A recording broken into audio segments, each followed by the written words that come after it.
Morning everyone. बच्चों, आज हम प्लेटो के साम्यवादी विचारों का अध्ययन करेंगे। जैसा कि मैंने पहले आपको बताया कि प्लेटो ने जिस आदर्श राज्य की कल्पना करी है उसके लिए न्याय व्यवस्था का होना आवश्यक है, और प्लेटो की न्याय व्यवस्था की स्थापना के लिए उसने दो साधनों को स्वीकार किया है, एक तो शिक्षा व्यवस्था और एक साम्यवाद। शिक्षा व्यवस्था का अध्ययन हम कर चुके हैं।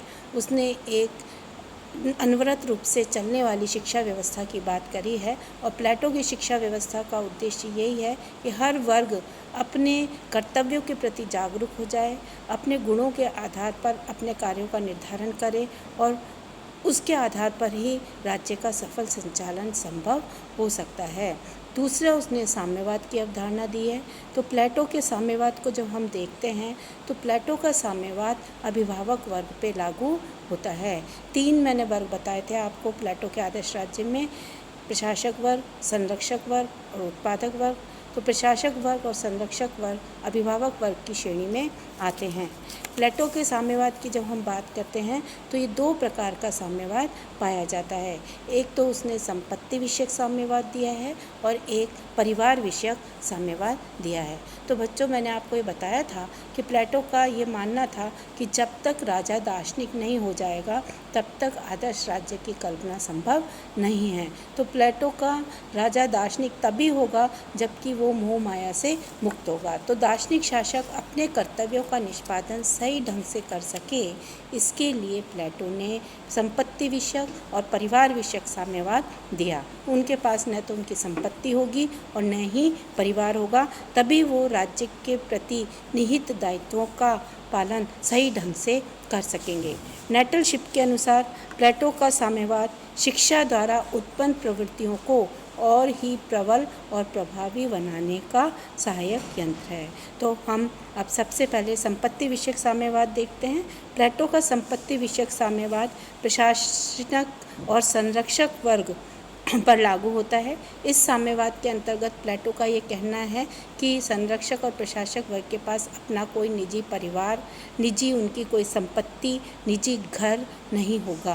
ये सार्वजनिक भोजनालयों का प्रयोग करेंगे, सार्वजनिक रूप से ये खाना खाएंगे, इनके आवास भी सार्वजनिक होंगे, इनका परिवार नहीं होगा, ये सारा ही सभी इनका परिवार होगा। तो सामूहिक रूप से ये रहेंगे, और अभिभावक वर्ग राज्य के प्रति जो उनके कर्तव्य हैं उनका पालन सही ढंग से करेंगे। अगर इनका परिवार और संपत्ति होगा तो प्लेटो को एक शंका थी कि कहीं ये अपने दायित्वों को पूरा करने में कोताही ना करें, उनको पूरा ना करें, इसलिए परिवार और संपत्ति जो है दोनों से उसने उनको वंचित कर दिया। इसकी विशेषताएं देखें। प्लेटो का संपत्ति विषयक साम्यवाद, पहली विशेषता अभिभावक वर्ग पर लागू होता है।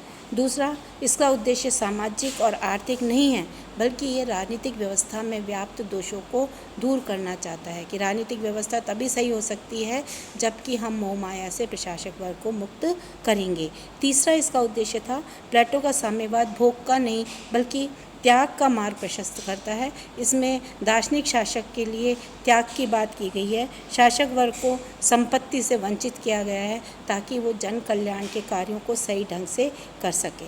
तो प्लेटो ने संपत्ति विषयक साम्यवाद के तीन आधारों को स्वीकार किया है। पहला आधार है मनोवैज्ञानिक आधार, दूसरा आधार है दार्शनिक आधार, और तीसरा है राजनीतिक और व्यवहारिक आधार। सबसे पहले मनोवैज्ञानिक आधार देखते हैं। प्लेटो ने ये बताया है कि प्लेटो के अनुसार व्यक्ति की आत्मा में तीन गुण होते हैं: विवेक, साहस और क्षुधा। इसके आधार पर व्यक्ति राज्य में अपना कार्य ले लेता है। तीन वर्गों में डिवाइड हो जाता है: प्रशासक वर्ग, संरक्षक वर्ग और उत्पादक वर्ग। प्लेटो के अनुसार, न्याय सिद्धांत के अनुसार, ये तीनों वर्ग अपने कार्य का संपादन करेंगे और एक दूसरे के कार्य क्षेत्र में हस्तक्षेप नहीं करेंगे। तो इस तरीके से ये तभी संभव है जब अभिभावक वर्ग के पास परिवार और धन नहीं होगा, तो तभी वो अपने कर्तव्यों का निर्वाह सही ढंग से कर सकता है। तो इन्होंने तर्क दिया कि भाई इनको, क्योंकि परिवार और संपत्ति ऐसी चीज़ हैं जो कि निजी हितों को बढ़ावा देती हैं। दूसरा आधार था दार्शनिक आधार। प्लेटो ने साम्यवाद का समर्थन विशेष कार्य के सिद्धांत के आधार पर किया। उसने ये कहा कि हर व्यक्ति हर कार्य को करने के योग्य नहीं होता, उसमें जो गुण हैं उसके आधार पर ही वो कार्य कर सकता है। तो प्रशासक का गुण है प्रशासन करना, संरक्षक का संरक्षण करना, उत्पादक का उत्पादन करना। तो प्रशासक और संरक्षण को हम आर्थिक तत्व से दूर रखेंगे, इनको सांसारिक तत्वों से दूर होना चाहिए, क्योंकि निरपेक्ष रूप से ये तभी कार्य कर सकते हैं जब कि ये धन से दूर रहेंगे, क्योंकि धन स्वार्थ की प्रवृत्ति को बढ़ाता है। तीसरा जो इन्होंने आधार दिया वो था राजनीतिक और व्यवहारिक आधार। प्लेटो का मानना है कि शासन शक्ति गुणी व्यक्तियों के हाथ में होनी चाहिए, यानी जो भी चुनाव होते हैं उसका जो आधार है वो धन ना होकर योग्यता होनी चाहिए। तो यदि प्रशासक वर्ग धन में लिप्त हो जाएगा तो सही प्रशासक वर्ग का चयन नहीं हो पाएगा। इसलिए उसने ये स्पष्ट कर दिया कि जो भी प्रशासन का कार्य करेगा उसके पास न परिवार होगा और न संपत्ति होगी, और जो अभिभावक वर्ग है इसके सारे हितों की पूर्ति का ध्यान या इसकी आवश्यकताओं की पूर्ति का ध्यान अब उत्पादक वर्ग रखेगा। तो इस तरीके से उसने राजनीतिक शक्ति और आर्थिक शक्ति का पृथक्करण किया है। जिसके पास राजनीतिक शक्ति है उसके पास आर्थिक शक्ति नहीं है, और जिसके पास आर्थिक शक्ति है उसके पास राजनीतिक शक्ति नहीं है। तो राजनीतिक कार्यों का संपादन सही ढंग से हो, ये एक उद्देश्य था प्लेटो का, और इसी उद्देश्य को पूरा करने के लिए उसने अपना संपत्ति विषयक साम्यवाद दिया है। प्लेटो के संपत्ति विषयक साम्यवाद की आलोचना, क्योंकि बच्चों हर चीज़ के, हर पक्ष के दो पक्ष होते हैं, हर विषय के एक तो पक्ष और एक विपक्ष। तो पक्ष में तो इसकी विशेषता हमने देख ली, विपक्ष में जब हम इसकी विशेषताओं को देखते हैं तो इसकी जब हम साम्यवाद की बात करते हैं तो इसने संपत्ति विषयक साम्यवाद की आलोचना करी है। पहली आलोचना है मानवीय प्रकृति के विरुद्ध, कि संपत्ति विषयक साम्यवाद मानवीय प्रवृत्ति के विरुद्ध है, क्योंकि इसके गुरु अरस्तु ने इसकी आलोचना करते हुए कहा है, इसके शिष्य थे अरस्तु, उन्होंने ये कहा है कि मानवीय प्रकृति है कि वो अपनी कुछ निजी संपत्ति हो।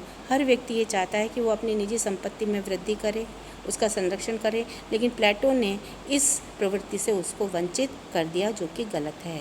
दूसरी आलोचना है उत्पादक वर्ग को वंचित करना। अरस्तु ने प्लेटो की आलोचना करते हुए कहा है कि प्लेटो ने उत्पादक वर्ग को साम्यवाद से वंचित किया है, जो कि जनसंख्या का आधे से ज़्यादा भाग है। तो इस तरीके से आदर्श राज्य में दो वर्ग बन जाएंगे, अभिभावक वर्ग और उत्पादक वर्ग। तो आदर्श राज्य दो भागों में बढ़ जाएगा, कहीं ना कहीं आक्रोश होगा और वो राज्य की एकता के लिए खतरा उत्पन्न हो जाएगा।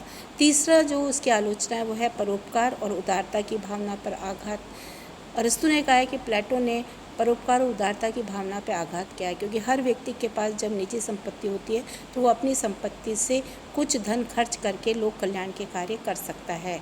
अगर उसके पास संपत्ति नहीं है तो वो ये कार्य नहीं कर सकता। वो दूसरे से तो कह नहीं सकता कि भाई तू कर दे, ये इसका तू कल्याण कर दे, इसको थोड़ा पैसा दे दे, तो वो तभी दे पाएगा जब उसके पास स्वयं की संपत्ति होगी। तो अरस्तु ने कहा कि कहीं ना कहीं प्लेटो ने जो सहानुभूति, दया और परोपकार की भावना एक व्यक्ति में होती है, उसमें कहीं ना कहीं उसने उसको बाधित किया है, उसको रोका है। फोर्थ आलोचना है जीवन के सामान्य अनुभव के विरुद्ध है, क्योंकि मनुष्य एक सामाजिक राजनीतिक प्राणी है, समाज में रहता है, परिवार में रहता है, संपत्ति उसके पास होनी चाहिए, उसको एक संतुष्टि होती है। तो आलोचक कहते हैं कि जो व्यक्ति खुद संतुष्ट नहीं होता तो वो और ज़्यादा संपत्ति अर्जन की बात करता है। तो प्लेटो ने इस तरफ उसने ध्यान नहीं दिया। फिफ्थ आलोचना है प्लेटो का साम्यवाद समाज की वेदी पर व्यक्ति के ही बलिदान कर देता है। तो उसने समाज पर व्यक्ति के बलिदान की बात करी है, जो कि सही नहीं है, ऐसा आलोचक कहते हैं। तो बच्चों, आज हमने उसकी संपत्ति विषयक साम्यवाद की चर्चा करी है, कल हम परिवार विषयक साम्यवाद की चर्चा करेंगे।